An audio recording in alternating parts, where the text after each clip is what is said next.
Nah, I got something to prove and I ain't never gonna give up. Plenty of juice and I ain't never gonna waste it. Something to do and I ain't never wanna quit it. So come on, get a little bit, I know you wanna play with it. Coming to you from Studio Iguana Monk down in the Big Dirty, it's the Twisted Pop Podcast, where we explore what it means to be a working artist living in the real world. Please welcome your hosts, Larry Lines and Troy Wingstop.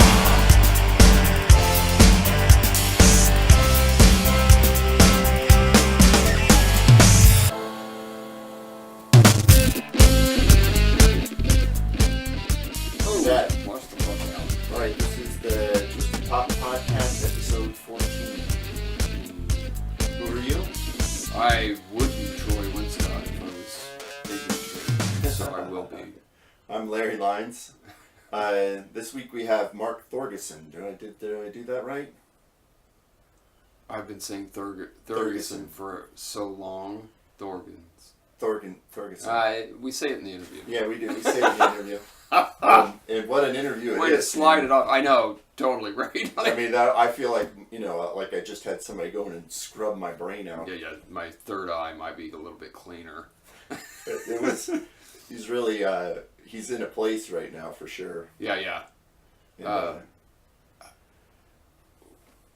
what did you take away from it? Oh, so far, I what I'm taking away from it is just, you gotta be centered in peace. You gotta stop being so hard on yourself and the people around you. That's, we're all human beings. There's a lot of cliches in this. A lot of the things is so interesting because, he tells some stories like the Icarus story, and you just want to hear him tell it. Yeah. Like you go, we all know the Icarus story. Yeah. But it needs to go in the interview, and I want to hear him tell it because it fits. Yeah, fits totally. right in that spot. It's crazy. Anyway, that was I'll probably be processing this one for a while. I love Mark, and that's what I do is I end up processing I run into him like every couple of years. I think the last time we talked was about 5 years ago, and then before that was 5 years ago. And so about every 5 years I run into him, and every time I have a conversation with him, I end up just contemplating things that he's said for like the next 2 years, and then repeating it like all throughout the rest of my life. That's amazing. Yeah, totally. Yeah, it's he's definitely an interesting character. I definitely remember his face. Yeah. I haven't seen him in a very long time, and we were definitely in the same places in the early 90s. Yeah. And the descriptions of his art, there's no way I couldn't have seen it, and so some of it I do remember because if he's got like 6x8 pieces and stuff like that, they were gigantic things in that show in downtown grounds, and I think she actually took pictures and put them up, and maybe some of those were Bijan's, like he was just mentioning. Right. So, anyway, that was really fascinating, and we are this is an intro, so. Yeah. Talking about how fascinating it is going into it. Yeah. I almost feel like I want to have him back to find out where the story goes. Like, that's how compelling it was for me. Yeah. So. We'll wait another 5 years. And then have him back. All right, that's funny. But, well, we're going to get into it now. Pronunciation of your last name is Thogersen, right? Thogersen, actually. Thogersen. Yeah, it's crazy. It's a name nobody ever pronounces correctly. Thogersen. Yeah. Thogersen. Danish. I've heard it Ferguson for whatever amount of time, but it's easier to say. Thogersen. Yeah, and only when people say Ferguson, though, they want to look under F's instead of T's. Yeah. Anyway, Mark Thogersen. Yeah, one of those. Thogersen. Yeah. Anyway. Wow. So, we're here with Mark Thogersen. There you go. Hello. Hello, how you doing? I'm tired today, a little bit. I'm concerned to some degree that things aren't working as well as they should, so I'll just try to do the best I can here with the interview. Then it'll be a great interview, I'm sure. Yeah, I have no preconception of trying to be more than I am. So. Yeah. I've done a lot of things. I've done a lot of crazy things, and I think they're crazy. What I really see is that it didn't seem to be planned. I only look at it now in retrospect.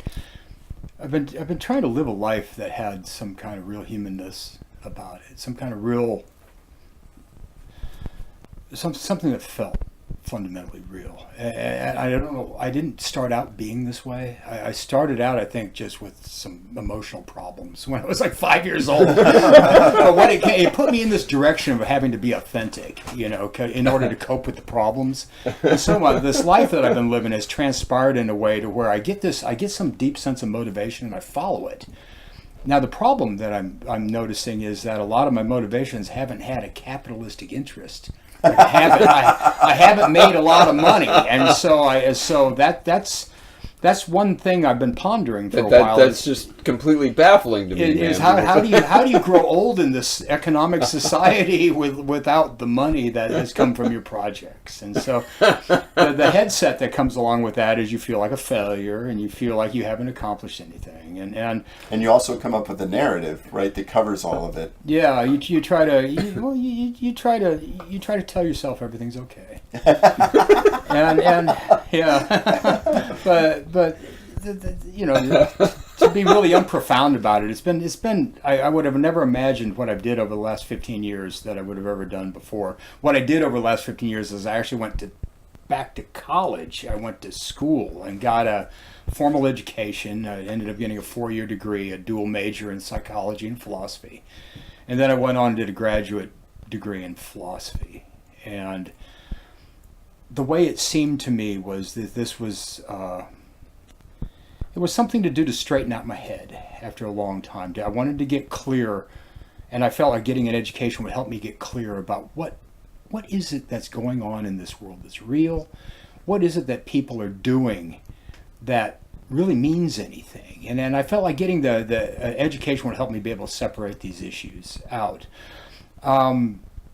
What the education helped me do was kind of clarify my own mind to some degree. And I feel like I have some conclusions now about what's real, what's not real, what's important, what's not important. And my only regret is by the time I got done with this project, I was in my early 50s. I'm 55 now. And I'm experiencing this idea that if you want to live a creative life, it's like get something done earlier. Because you start to get a little old and you start to run out of some energy. Right. And how many projects do you have left? Yeah, the project I have left now is to try to reconcile everything that I've done. Now, there was a time in my life where I was an artist, about 26 years ago. And that's when we met. That's when we met. It was back in 90, 91. Yeah.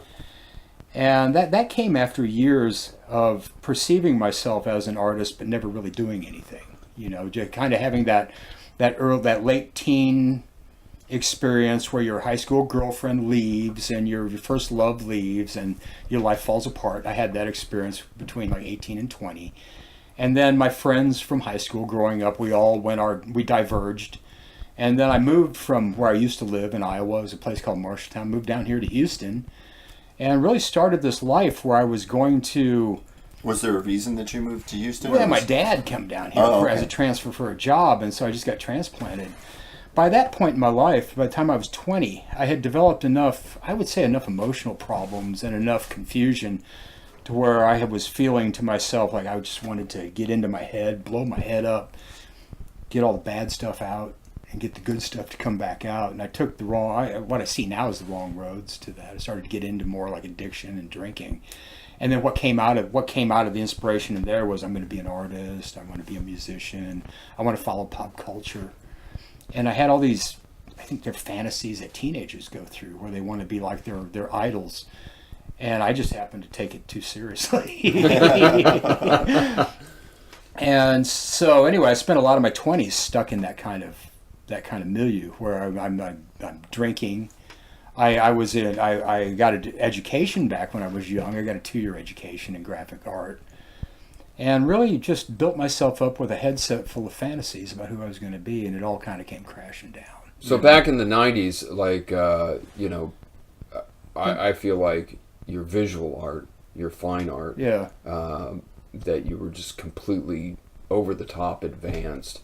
Nobody was doing the assemblage stuff, but at the time. Yeah, it was and I feel like you were just kind of like, the David Bowie or the Jimi Hendrix. Well, it was something that came after. time. There was a lot to express that I had at the time. I had so much stuff going on in my headset that you couldn't talk fast enough to get it to come out. And I had this, growing up, I had this experience of assembling things. I built model kits when I was a kid. And so it came around at this time in life where I all of a sudden, I got sober. I'm sober of mind, and I still have this motivation going on. I'm in my later 20s, about 28 years old. And it actually seemed like a come down to think to myself, well, I don't want to be a rock star anymore or a pop star. I'll go do art. Art seemed like a letdown because it just wasn't as popular, and I was always looking for attention when I was young. I wanted to be a celebrity when I was young. I thought that was going to solve my problems that I had at the time. But anyway, art came, and so what the assemblage thing was just it wasn't a fluke.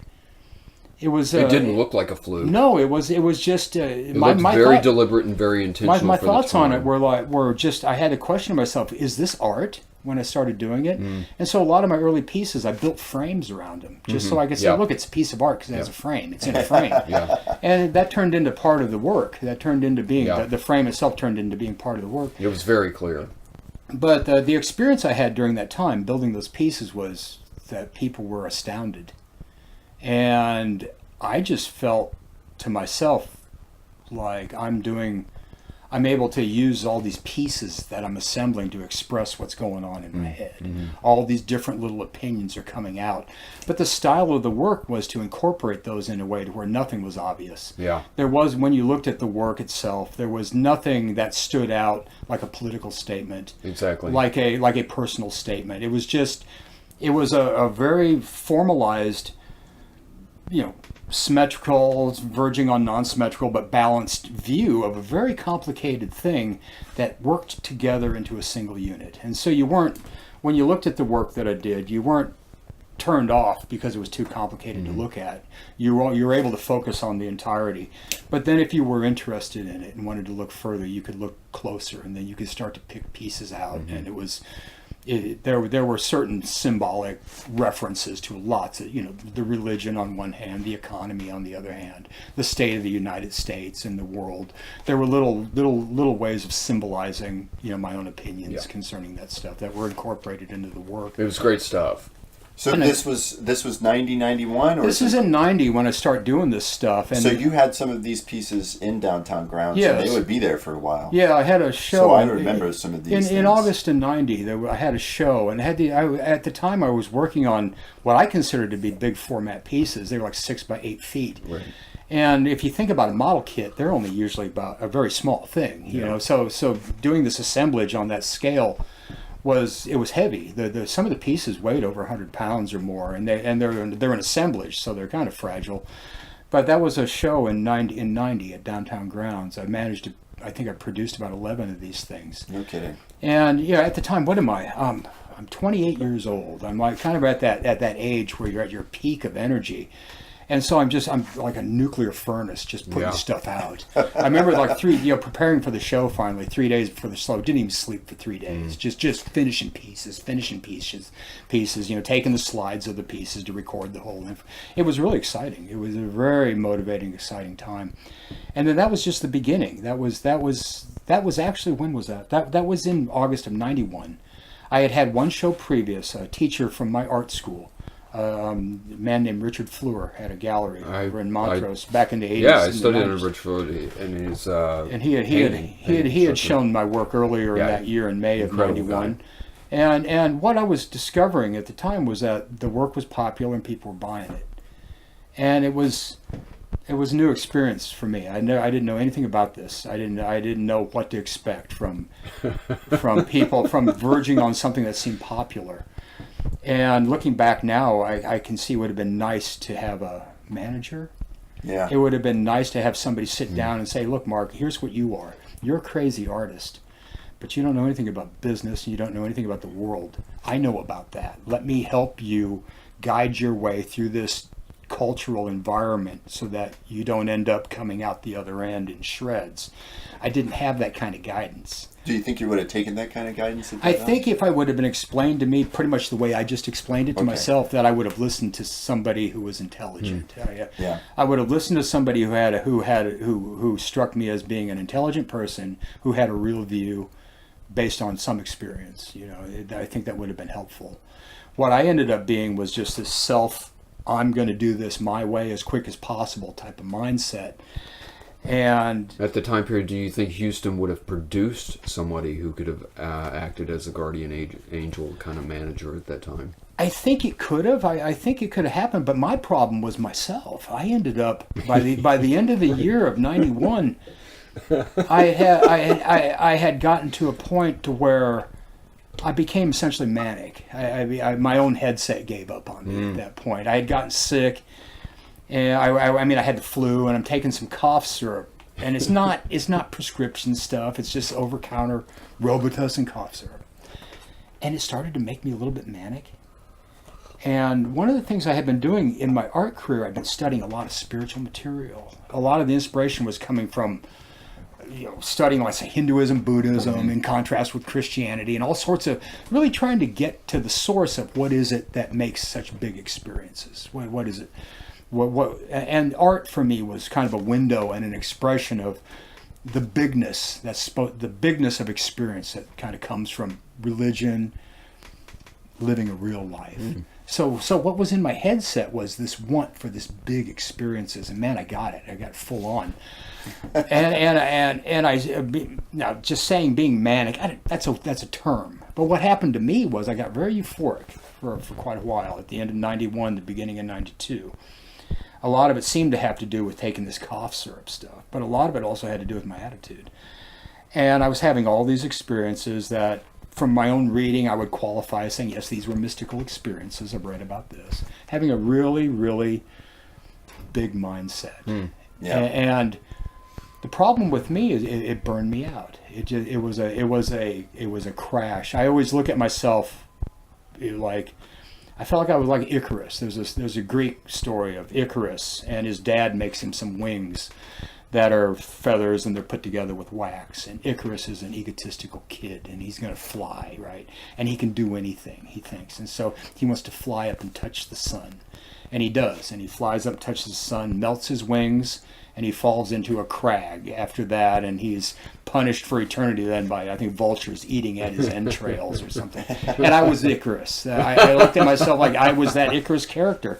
I thought I could do it. I felt I was crazy. I wanted to do anything, and I overstepped. I feel like I overstepped, and that's why I get back around to saying if I had had somebody that was a manager around, maybe they could have corralled that and kept that in check, but it didn't happen. What came after that, though, was I don't know if anybody's ever had the experience of losing an inspiration, but I lost it. It was gone. The combination of things working in my head that was producing the art went away. Yeah. Wow. And it was a miserable year after that. I had a 92. 92 was quite a miserable year. Yeah. And I persisted with the art. I had another show, sold some more work, but it was kind of this miserable experience. Like I wasn't really doing anything important anymore. I wasn't doing anything that made my life feel like it was worthwhile anymore. I just couldn't get those feelings to work in my head anymore. And I abandoned the art after that. I kept my art supplies and I kept my working tools around for years after that, wondering if it was ever going to come back, if I'd ever be inspired to work again. And it's never come back, really. I actually 10 years ago, I ran into Troy and tried it a little bit at that time, 10 years ago, but it really wasn't there. The spark wasn't there.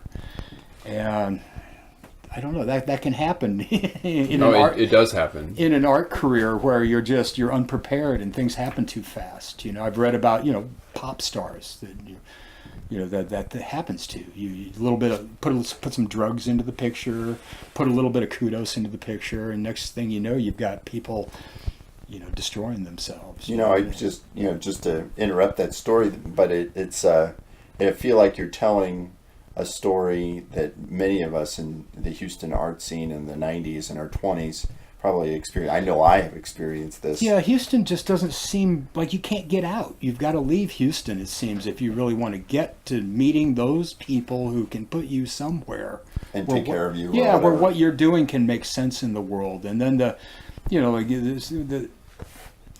things that I didn't want to take seriously when I was young was the economy, the environment that we live in this world, this modern Western culture, and everything runs on money. The bottom line seems to be you've got to be able to afford to pay your rent.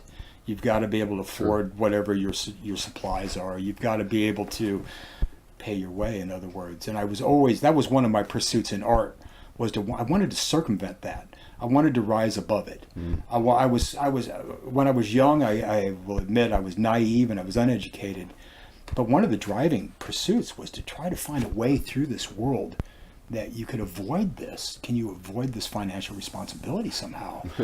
and I don't mean just leeching off of other people. I totally understand. It's a puzzle. I couldn't find it. I couldn't find that there was really a way to do that. And so, without having like your parents pay your way or something when you're younger, which is just copping out. That someone's still paying the bills. You're just not doing it. And I just couldn't find my way out of this capitalistic milieu. And so I joined it for a long time. I got a job after the art thing crashed. I was a graphic artist, and so I did that for a number of years. And how'd you like it? Graphic art was all right, but it didn't pay. I'd never moved into a position where I was paid a reasonable fee. And I didn't like it enough to where I wanted to excel at it. I knew several people that were great designers. They were great. They could put out a logo. They could put out an ad campaign. That seems to be my experience too. And they were they were natural talents. I had a friend that I went to school with, and he was a natural talent, and several other people. I was just, I wouldn't say mediocre, but it wasn't my genius to be producing graphic art. I could copy people pretty well, and what ended up happening to me was I finally got clean and sober way back in 2001 and was still being a graphic artist. Spent a couple years getting my headset cleared up after the 90s and kind of going down the tubes in the 90s. Had an epiphany in 03, and it wasn't an epiphany that led me back to art, but it was an epiphany to finally pursue this education that I had mentioned. And what appeared to me was, let's pursue philosophy, because I had this kind of a mistaken belief that you could find answers in the world through philosophy, but it was a real driving interest. And I looked at myself and I thought, well, philosophy cuts the middle between science on one hand, art on the other hand, literature on the other hand. Philosophy is the study of the ideas that humans have come up with throughout time that lend advice, credibility, and direction to how we live. And so I thought understanding those ideas would help me figure myself out, figure out the society I live in, be able to answer questions like, what the hell happened to the art thing? Why did my head blow up like that? Why did I lose this thing that seemed to be a great thing? And so that was really my reason to go back to school. I wasn't really looking for a career. I was hoping one would come about. But you're really looking to straighten out your head. I was really looking to straighten out my head. And I looked at it like, well, in our culture, kids grow up, go to school. It helps them become adults. They form a life of some sort. Usually they marry somebody, have kids, and work and try to produce a family. A lot of people seem to feel good about that. They derive a good sense of life and a good sense of achievement. That's never been my life. But I had gotten to a point where I stopped criticizing these people as just being suburbans or something, and got to looking at people like most people grow up that haven't had emotional crises. They grew up to be what I call normal or well balanced, and they like the standard lifestyle from millennium is to have children, produce, and a lot of people are satisfied with that. I hadn't been. My questions were like, why? Why was I so screwed up? But going back to school, going back to that question, most people appear to. Yeah, but they're more like a sort of accepting. There's an appearance that I see that yes, everybody will tell you they're doing fine when you ask them. Yeah. I do think we suffer a lot. I think that we suffer the downfall of having to be worried about paying your way through this life under this capitalistic environment. People, they suffer the fears and the anxieties of that, and so I don't believe, first off, that people are just happy as clams and this is the best way to live. But there's also something too. I mean, I'm relating so much to your story because this is a lot of how my brain works. But it's like the idea is like I can't ever really just settle for that. Like I have to keep looking and asking those questions. Yeah, that's the way I always felt. Was I've looked through my history. Really studied what's going on, and I have to say that there's something peculiar about me. At the very beginning, there was something peculiar about the way the brain works that set me apart. And the thing that I see about it it's nothing that I can really describe as being like I'm not a genius or anything like that. I just think I have more activity going on. I think I call it to not be aggrandizing. It's a brightness. I have more going on. And I just happen to be one of those people who grew up in an environment where more going on was looked at kind of skeptically. I grew up in a rural environment up in the Midwest in Iowa, and there just wasn't anybody around me who understood who I was. There wasn't anybody who understood, hey, this kid's got a peculiar thing going on, and maybe he could use some guidance. And so I don't feel like I got the guidance I needed at the time in life when I could have used it, like at the beginning of school, And so what I've seen in some of my studies is that people that grow up, call them gifted or something like that, it can take all sorts of turns. Gifted people don't grow up to be Einstein. A lot of times they grow up and they live their lives in insane asylums because it twisted wrong and the emotions came wrong and the self-attitudes came wrong. And it's what happens in active minds. It's something that I think this must happen a lot in our society. I think that as I'm raising my children, there's a lot more books written about gifted children. Yeah. And they do agree with what you're talking about. There's more information now in the past 30 years. When I was growing up, I was a kid in the 60s and then the 70s. There's more information now that at least it lends some idea to the idea that, look, your kid's not really autistic. He has a different headset. That if you can teach him in a way that he can become comfortable with his headset, he's a different thinker. He might be the one that has the impression that produces the answers to the problems that everybody else feels, like everybody else is used to the problem. They don't know how to think their way out of it. They don't have the right feelings promoting the right kind of inspiration.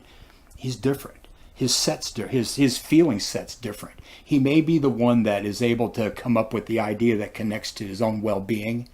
His own well-being feeling is the same most everybody else has. He could be the guy that has the idea that solves the problem. A philosopher that I haven't studied intensely, but I read about, Nietzsche, Friedrich Nietzsche. He always valued the idea of the individual and the special creative type. He thought that they should really be lauded in the society because they're the ones that produce the way. They're the ones that produce the way that everybody else goes. And I go along with that. I think that there's a lot of kids, they don't quite fit in, and they could be productive in the sense that they could provide solutions that we need, but they get turned wrong due to the environment. I felt like that kind of happened to me. Gone through years and years of looking at that and realized I can't blame anybody for it. No. It's something that is just, we're human beings, we don't understand ourselves completely. We're learning about ourselves as we go along. It's very difficult to help someone that thinks that's a different thinker to understand themselves as well. You don't. It's hard to relate to the sense that's going on. What are the feelings that they're having, for example? But I do think that we all relate to the idea of well-being. We like to feel okay about ourselves, and so if you can be comfortable with somebody who thinks different, you can say, hey, you don't have to be against them or to try to correct them. You can say, hey, look, they're deriving their own sense of well-being and how they do it. Let's see what happens. Let's see what gets produced. So that was I took it upon myself really in later age to try to correct my own headset. So the education is where I went with that, and the philosophy. It's worked to a large degree. It's straightened me out. I feel like I'm not prone to a lot of crazy directions that I used to go following my emotional content anymore. I've been able to keep myself in balance, I don't know, balance is kind of a stupid word, but I've been able to keep myself from getting in trouble with other people, and I don't, and keep myself.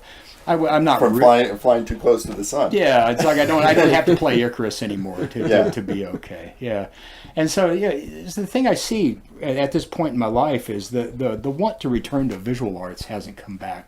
It hasn't. I don't know if it's going to or not.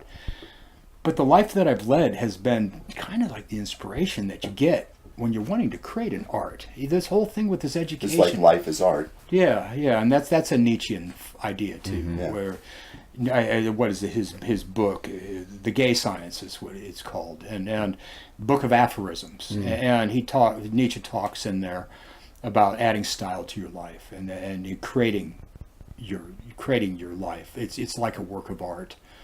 And I feel like, inadvertently, that's what I've ended up doing so far in my life. And now I think about it now as I'm getting older.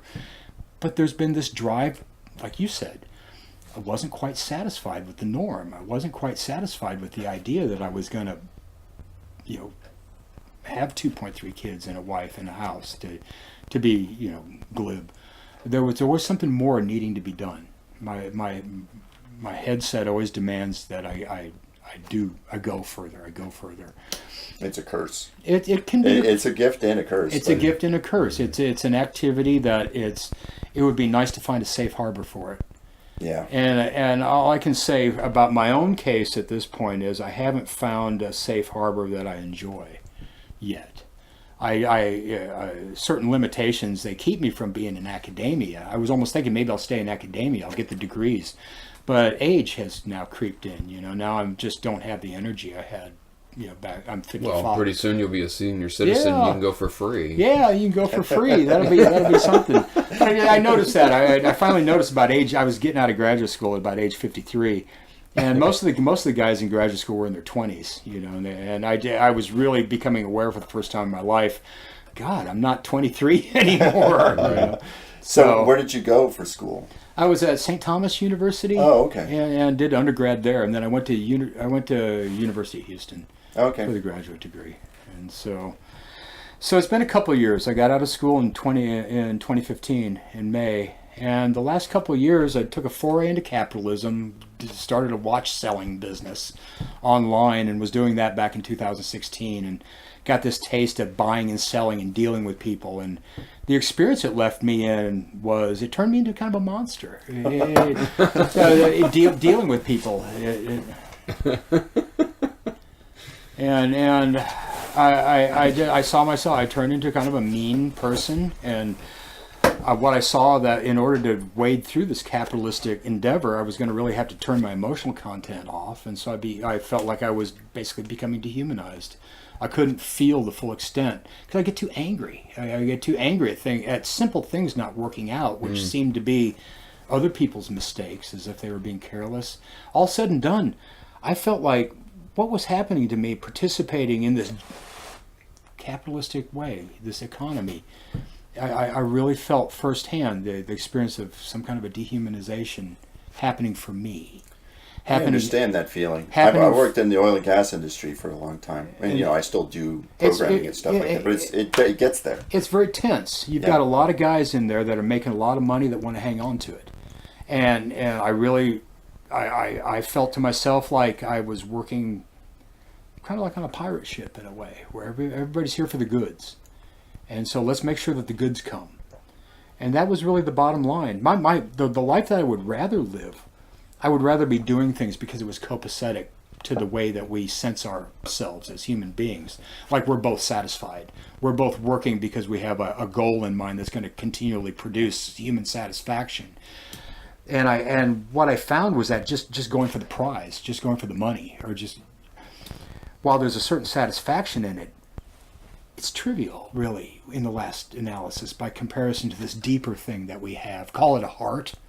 Or our heart's desire or something, just wasn't satisfied for me, and so it was finally in my life going out and really experiencing how we live and trying to do it, buying, selling, working deals, working with people, and really experience it full on.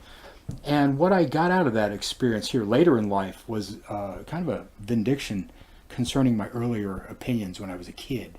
I had always felt when I was a kid growing up that something was kind of wrong with this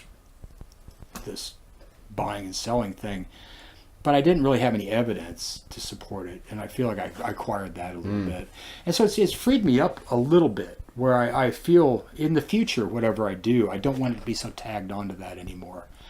At the same time, I've had a lot of experiences where I'd like to have what I'm going to do, whatever it is, be grounded, so I don't turn into an Icarus and burn up again, because I just don't have that much life left to spend that way. And so the point that I've reached is to sit, be patient, clear up the rest of whatever seems to be driving me in the wrong way. Be quiet for a while, and then see how it comes. See what forms.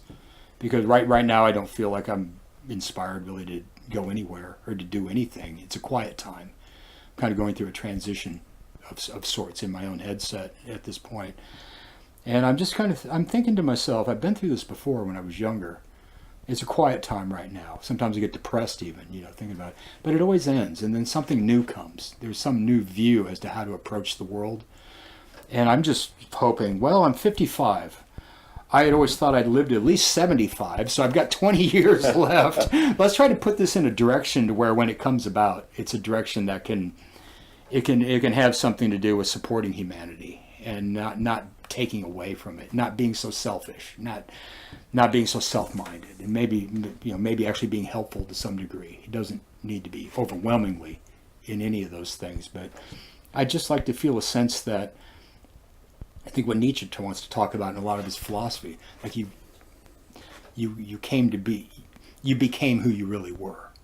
What you did with your life, you did it in a way to where you finally became what you really are, and that's kind of what I'm looking at. So, more will be revealed, as they say.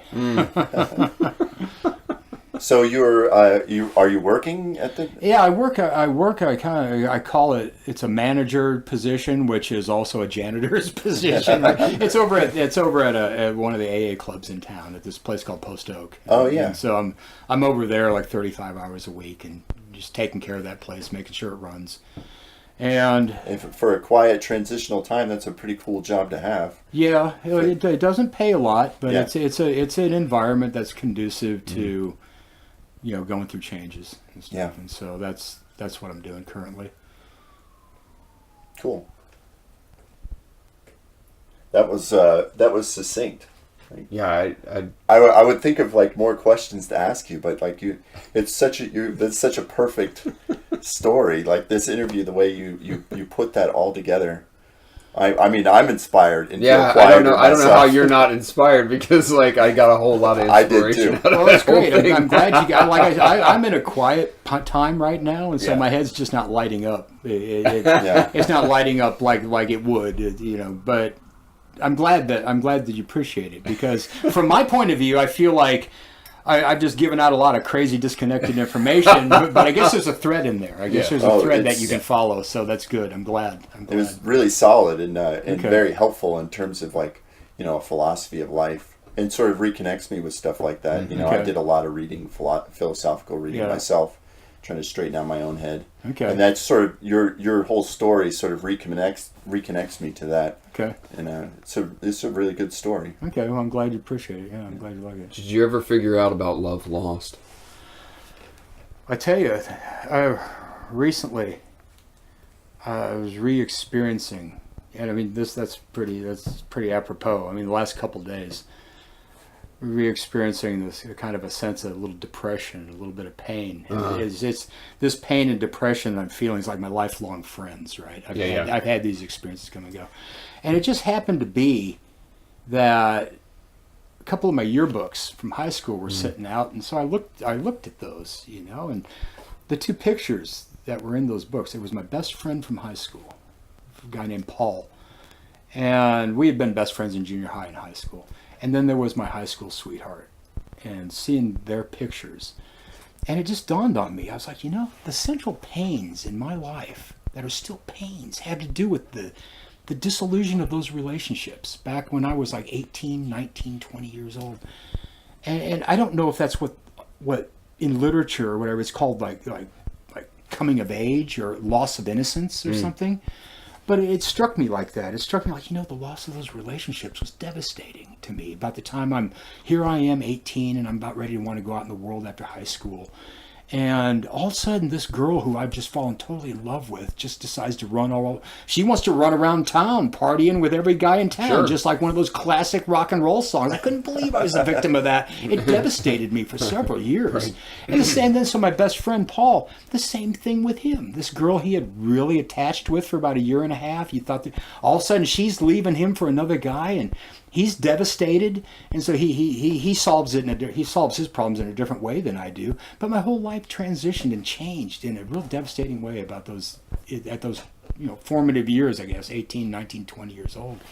So I look at that today. I was feeling some experiences, like some resentment, some loneliness, and all. Yeah. And for some reason, it just became very clear in my mind that after all these years, here I am, 55 years old. My God, it's been 37 years, 36 years. All of a sudden it became very clear that, the seeds of my discontent still is the ending of those relationships. And I looked at it and was like, how can that be? And I just realized, well, here's what the deal is. I've spent the last 36 years running away from it rather than dealing with it. And I've done all sorts of things. Becoming an artist. I'm going to become this. I'm going to be this. And I'm going to go to school. I mean, all these different things I've done have been means that I was hoping would make me into a kind of person to where I could forget those experiences. Maybe the kind of person where I could say to myself, see, now that I've become somebody special, I don't need to take that seriously anymore. That never happened. The pain from those early situations has proven to be a real motivator. It's motivated me underneath to do practically everything I've done in my life, seeking some higher resolution. And just recently, like, you answer that question. It's just been in the last couple of days where I've realized I've never been able to run away from this. Nothing I've ever done has solved these problems. And I know enough now to where it occurred to me, I can handle these feelings now. Just accept them. Stop running for a while. Just sit down. Let yourself be who you are. And then we'll take a direction. And so that's kind of right where I'm at. When I'm talking about being in a transition, it's as if it's taken me till this age in life, really, to finally be able to sit and be able to own myself and stop running away from what appeared, to be the tragedy of my life, at one time growing up. It's profound. There's something profound going on. I don't know how it's going to manifest. But it's always been the kind of thing that produces some kind of creative direction. Sure. Once my mind gets clear on it, and once a craft forms, something I can see myself actually doing, might be able to use this as an inspiration to go there. So, thanks for the question. Thanks for the answer. Strange, important stuff in a way. Right. Yeah. So that's an amazing answer. Yeah. It was really so much to churn on that one. So. Yeah, one of the things I learned, I took psychology in school and just, you learn something, but my own experiences have shown me that we don't really get rid of our experiences. They kind of lie dormant. They're unconscious. They're neural constructs that we don't, in our waking conscious life, we don't ordinarily tap into things that happened 20 years ago. But certain events can arise that inspire us or remind us, and then you're moved. All of a sudden, those neural constructs come back alive again. The feelings come back. You have sentiment. You have remembrance. You recollect. And so that's what I find when that kind of event can happen is it gives you an opportunity to reassess what's going on in your head, and if there are problems like a reoccurring bad sense or something, it's an opportunity to clear it up. Really, that's what I've noticed is when I can finally experience something in a conscious, rational state, I can usually look at it and it just ends up being, hey, I'm an adult, I'm not a kid now, I can handle this. And as soon as I recognize that, the problem seems to resolve itself. It's a funny thing. It is a funny thing. Yeah, it happens. I think we're done. Yeah. Mark, thanks a lot, man. Yeah, thank you for coming. Thanks. That was really great. Okay. I'm going to listen to that again. Well, I'm going to have to edit it too. Okay, sure. I get to listen to it. Yeah, I would hope. times. I feel like I've repeated myself a number of times. No, you really no, didn't. I don't think so. There are different angles on the same ideas. Okay. So it's really Well, nice. great. Thanks, Larry. Thanks, Troy. Thanks, Mark. This has been interesting. I felt like it would be interesting. So. Are we done? Yep, we're done. All right. Thank you for listening to the Twisted Pop Podcast. For show notes, go to twistedpop.com/podcast. Merchandise at bigmyth.com. That's BIG-MYTH.com. In association with nquick.com. Until next time, this is the Twisted Pop Podcast. Free